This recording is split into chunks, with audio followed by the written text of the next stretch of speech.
वज़ीर दाखिला साहब, हमसे गलती हो गई कि हमने एक ईमानदार अफसर ढूंढ लिया। नमूने वक्त पर लैब क्यों नहीं पहुंचाए गए? सिंध हुकूमत के कुछ लोग इनको सपोर्ट कर रहे हैं जो इस केस को पहले दिन से खुदकुशी कह रहे थे। पहले हमारे मुंह में अल्फाज डाले जा रहे थे। मीर रज़ा के वालिद के वकील जिब्रान नासिर की मीडिया से गुफ्तगू, कहा हमने पुलिस के साथ 2.5 घंटे बैठकर बात की है।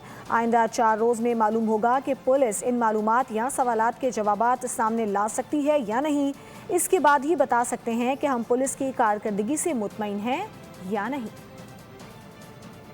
वज़ीर दाखिला साहब, एक मेहरबानी करें, आपकी पूरी सिंध हुकूमत के अंदर हमसे बहुत बड़ा गुनाह हो गया, बहुत बड़ी गलती हो गई कि हमने ढूंढ लिया एक ऑनेस्ट अफसर। तो हुकूमत ने तो अपना काम ठीक किया है, अब आप एक अच्छे काम को नहीं पहचान रहे तो हम क्या कर सकते हैं? आप उनको फेवर कर रहे हैं जो पहले दिन से इसको सुसाइड बनाना चाह रहे थे। हमारे मुंह में अल्फाज डाले जा रहे थे। उस बात का जवाब वो देंगे कि नमूने उन्होंने बर वक्त क्यों नहीं पहुंचाए। इस तरह की किसी भी किस्म का लाओबालीपना, कोई गफलत, कोई मैलिशियसनेस नजर आई, we will go after their careers, have no doubt about it। हमें एक ओपन माइंड के साथ एक पॉजिटिव माहौल के अंदर कम से कम सुना गया कि जो 2.5 घंटे आज बैठ के हमने पुलिस को इन्फॉर्मेशन दी है, वो अगले 3 से 4 दिन में क्या उनका कोई जवाब ले पाते हैं, ले आते कि नहीं ले आते।